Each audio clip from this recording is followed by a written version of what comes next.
चलिए शुरू करते हैं जल्दी जल्दी फटाफट। तो पहला प्रश्न है विजयनगर साम्राज्य से और पूछा गया है कि विजयनगर शासक कृष्णदेव राय के अधीन किस साहित्य का स्वर्ण युग था। तो इस प्रकार का प्रश्न आएगा और रिलेट किया जाएगा कृष्णदेव राय से या विजयनगर साम्राज्य से। तो वहाँ आपको सीधे टिक करना है तेलुगु। तेलुगु साहित्य का स्वर्ण युग था कृष्णदेव राय के समय, जो कि विजयनगर राज्य के शासक थे। ठीक है, बहुत ही इंपॉर्टेंट प्रश्न है और इन प्रश्नों के रिपीट होने की पूरी उम्मीद है आने वाले वीडियो एग्जाम में या ARO के एग्जाम में या आने वाले जितने भी आपके एग्जाम होने वाले हैं जैसे। और आप इस वीडियो में देखेंगे कि इसमें से आपको कई प्रश्न मिलेंगे जो रिपीट हुए होंगे आपके किसी न किसी एग्जाम में।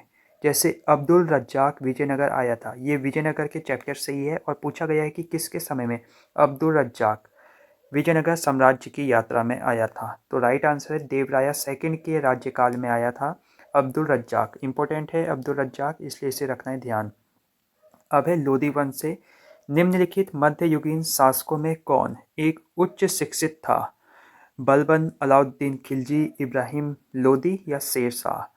तो अगर हम बात करें मध्ययुगीन शासकों में निम्न में से यानी बलबन से, अलाउद्दीन खिलजी से, इब्राहिम लोदी में से सबसे ज़्यादा जो शिक्षित था वो था शेर शाह। ये 2010 के एग्ज़ाम में पूछा गया है, यूपी यूडीए एलडीए के एग्ज़ाम में। देखिए बहुत ही अच्छा प्रश्न है। निम्नलिखित सुल्तानों में कौन अन्य के ऊपर कर को समाप्त करने के लिए जाना जाता है जिसने अन्य के ऊपर से कर को समाप्त किया था। ऑप्शन है अलाउद्दीन खिलजी, गियासुद्दीन तुगलक, फिरोज तुगलक या सिकंदर लोदी। तो राइट आंसर है अन्य के ऊपर कर को समाप्त करने के लिए जाना जाता है सिकंदर लोदी। तो लोदी वंश से भी अच्छे प्रश्न बनते हैं और बहुत ही प्यारा प्रश्न है। सबसे पहले लोक निर्माण विभाग की स्थापना किसने की थी। इल्तुतमिश ने, बलबन ने, अलाउद्दीन खिलजी ने या फिरोज शाह तुगलक ने। तो सबसे पहले लोक निर्माण विभाग की स्थापना की थी फिरोज शाह तुगलक ने। इसे रखना है ध्यान, बहुत ही अच्छा प्रश्न है और सभी प्रश्न बहुत अच्छे हैं। निम्न में से किसने काल्पनिक वैज्ञानिक उपकरणों पर एक पुस्तक लिखी। भोज ने, गोविंदराज ने, चंद्रवर्मन ने या महिपाल ने। तो ये लिखी थी राजा भोज ने। राजा भोज ने काल्पनिक वैज्ञानिक उपकरणों पर एक पुस्तक लिखी थी। तो याद रखना है राइट आंसर है भोज ने लिखी थी काल्पनिक वैज्ञानिक उपकरणों पर एक पुस्तक। और ये प्रश्न पूछा गया था यूकेपीएससी के एग्जाम में, शायद फर्स्ट गार्ड के एग्जाम में। मत्स्य विलास प्रश्न का लेखक कौन है। तो राइट आंसर है महेंद्र वर्मन।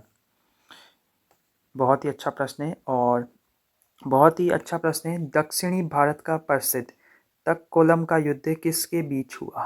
तो राइट आंसर है चोल और राष्ट्रकूटों के बीच हुआ था तक्कोलम का युद्ध। इसे रखना है याद। और इस बार भी एक क्वेश्चन बना था राष्ट्रकूट, जो त्रिशक्ति वाला एक प्रश्न था अधिशासी अधिकारी के एग्जाम पेपर में बना था। तो इस प्रकार के प्रश्न भी बनते हैं चोल राष्ट्रकूट से। और है निम्न में से कौन सा तमिल रामायण या रामावतार का लेखक था। तो अगर पूछे कि तमिल रामायण का लेखक कौन था तो राइट आंसर है कंबन। ये भी पूछा गया है प्रश्न। और निम्न में से तमिल ग्रंथों में किसे लघुवेद की संज्ञा दी गई है। तो ये यूपी ARO मेंस 2013 में पूछा गया प्रश्न है और तमिल ग्रंथों में लघुवेद की संज्ञा दी गई है कुराल को। इसे रखना याद। उसके बाद है ये चोल वंश से संबंधित प्रश्न है। चोल शासकों के शासनकाल में निम्न में से कौन सा वार्यम उद्यान प्रशासन का कार्य देखता था। तो राइट आंसर है टोट्टवारियम। इंपॉर्टेंट प्रश्न है और ये भी यूपी ARO के एग्जाम 2013 में पूछा गया था।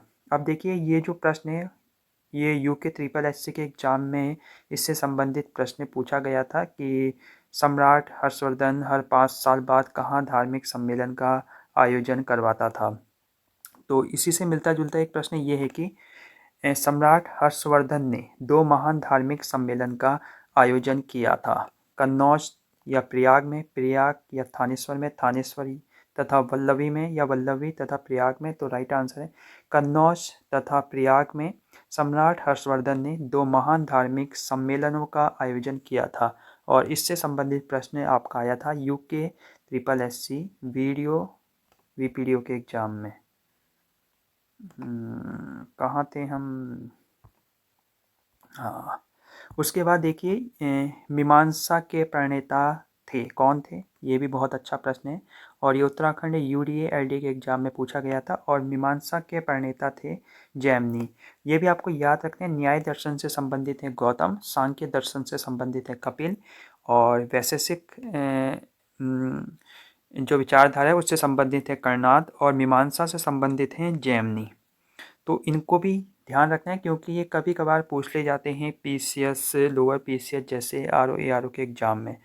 इसमें से इम्पोर्टेंट है मीमांसा और न्याय दर्शन और सांख्य दर्शन और वैशेषिक, सब इम्पोर्टेंट हैं तो इनको देख लेना है।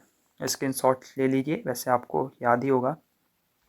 उसके बाद इम्पोर्टेंट गुप्त शासक से भी बहुत अच्छे प्रश्न बनते हैं, चाहे वो यूके ट्रिपल एससी के एग्ज़ाम हो या यूके पीएससी के एग्ज़ाम हो। तो गुप्त जो शासक है और गुप्त जो टाइम है उसको अच्छे से पढ़ना है। रजत सिक्के जारी करने वाला प्रथम गुप्त शासक कौन था जिसने रजत सिक्के जारी किए थे? तो वो था चंद्रगुप्त द्वितीय। आइए व्याख्या देख लेते हैं। रजत सिक्के जारी करने वाला प्रथम गुप्त शासक चंद्रगुप्त द्वितीय, जिसे हम विक्रमादित्य के नाम से भी जानते हैं, जिसको हम विक्रमादित्य के नाम से भी जानते हैं। गुप्त काल में रूपक कहा जाता था। जो चांदी के सिक्के जारी किए थे उनको रूपक या रुपयक कहा जाता था। चंद्रगुप्त द्वितीय ने शक मुद्राओं के ही अनुकरण पर रजत मुद्राओं का उत्कीर्ण करवाया था और शक राज्य में प्रचलित करवाया था। ये आपको ध्यान रखना है कि रजत सिक्के जारी करने वाला प्रथम गुप्त शासक था चंद्रगुप्त द्वितीय, जिसने शकों को भी हराया था। उसके बाद है शक संवत कब प्रारंभ किया गया? तो पता होना चाहिए, शक संवत 78 ईस्वी में प्रारंभ किया गया था। उसके बाद है आंध्र सातवाहन राजाओं की सबसे लंबी सूची किस पुराण में मिलती है? सभी प्रश्न पीवाईक्यू से संबंधित हैं जिनके रिपीट होने की संभावना रहती है, इसलिए हम आपको यहाँ करवा रहे हैं। ऑप्शन सी है मत्स्य पुराण। मत्स्य पुराण में आंध्र सातवाहन राजाओं की सबसे लंबी सूची मिलती है। और निम्न में से किस वंश के साम्राज्य की सीमाएं भारत के बाहर तक फैली थी? ये इंपॉर्टेंट प्रश्न है, बहुत से लोग इसमें टिक कर आते हैं मौर्य वंश, गुप्त वंश, लेकिन जो राइट आंसर है भारत के बाहर तक सीमाएं फैली थी कुषाण साम्राज्य की। इंपॉर्टेंट है, इसे रखना है ध्यान, मोस्ट इंपॉर्टेंट प्रश्न। प्रश्न है निम्न राजवंशों में सबसे पुराना राजवंश था चालुक्य, पल्लव, राष्ट्रकूट या सातवाहन? तो राइट आंसर है सातवाहन। यानी आपको एक सीरीज पता होनी चाहिए कि कब चालुक्य आया, कब राष्ट्रकूट आया, कब पल्लव आया। तो आप सीक्वेंस में पढ़ें, जब भी आप हिस्ट्री को पढ़ें तो आपके लिए फायदेमंद रहेगी कहीं ना कहीं। अब जैसे विक्रम और शक संवत में कितना अंतर है? तो विक्रम और शक संवत में 135 वर्ष का अंतर है। तो कमेंट करिए विक्रम संवत कब चालू हुआ और शक संवत कब चालू हुआ। उसके बाद है राजा नंद का उल्लेख करने वाला अभिलेख के प्रमाण है। तो राजा नंद का उल्लेख करने वाला अभिलेख के प्रमाण है खारवेल का हाथी गुम्फा अभिलेख। उसके बाद है नागार्जुन किस बौद्ध संप्रदाय से संबंधित थे? तो वो थे माध्यमिक बौद्ध संप्रदाय से संबंधित थे नागार्जुन। और अभी हाल ही में नागार्जुन से संबंधित एक प्रश्न भी पूछा गया है आपके एग्जाम में। जो अधिशासी अधिकारी का एग्जाम हुआ है, माध्यमिक या शून्यवाद मत के प्रवर्तक नागार्जुन हैं। तो अगर शून्यवाद पूछ लिया जाए या माध्यमिक पूछ लिया जाए तो नागार्जुन को टिक करना है। सारनाथ की भूमि स्पर्श मुद्रा वाली बुद्ध प्रतिमा किस काल से संबंधित है? कुषाण काल, गुप्त काल, वर्धन काल या राजपूत काल? तो सारनाथ की भूमि स्पर्श मुद्रा जो बुद्ध प्रतिमा है वो गुप्त काल से संबंधित है, जो भूमि को स्पर्श करते हुए है। तो इम्पोर्टेंट है क्योंकि ये बहुत यूनिक मूर्ति है। तो बुद्ध काल से यहाँ प्रश्न पूछ ले जाते हैं, यानी बुद्ध से संबंधित। सारनाथ की भूमि स्पर्श मुद्रा वाली बुद्ध प्रतिमा किस काल से संबंधित है? गुप्त काल से। और अभी हाल ही में अधिशासी अधिकारी का एग्जाम पेपर हुआ था और उसमें पूछा गया था एक प्रश्न है, बौद्ध परिषद से की जो तीसरी बौद्ध परिषद है उसके अध्यक्ष कौन थे? तो इसी प्रकार एक प्रश्न यहाँ भी पूछा गया है कि प्रथम बौद्ध परिषद का संचालन निम्न में से किस एक ने किया? तो प्रथम बौद्ध परिषद का जो संचालन है वो महाकश्यप ने किया। प्रथम बौद्ध संगति बुद्ध की मृत्यु के तत्काल बाद राजगृह की सप्तपर्णी गुफा में हुई।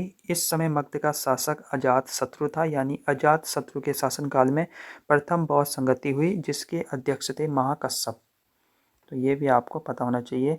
और निम्न में से कौन सा शोक का अभिलेख इस परंपरा की पुष्टि करता है कि गौतम बुद्ध का जन्म लुम्बिनी में हुआ था? तो वो है रुम्मनदेई स्तंभ अभिलेख, जो ये पुष्टि करता है कि गौतम बुद्ध का जन्म कहाँ हुआ था? लुम्बिनी में हुआ था। कौन सा हड़प्पी नगर 3 भागों में विभक्त है? इंपॉर्टेंट प्रश्न है, वो है धोलावीरा, जो कि 3 भागों में विभक्त है, ये आपको रखना है ध्यान। विशाल स्नानघर किस पुरातत्व स्थल में पाया गया था? तो राइट आंसर है मोहनजोदड़ो में पाया गया था विशाल स्नानघर। तो इस प्रकार के प्रश्न बन जाते हैं हड़प्पा कालीन सभ्यता से। प्रसिद्ध विजयनगर शासक कृष्णदेव राय के अधीन किस साहित्य का स्वर्णयुग था? तो वो था तेलुगु। ये प्रश्न हम कर चुके हैं और इसी के साथ ये वीडियो समाप्त। कल मिलते हैं अच्छे प्रश्नों के साथ।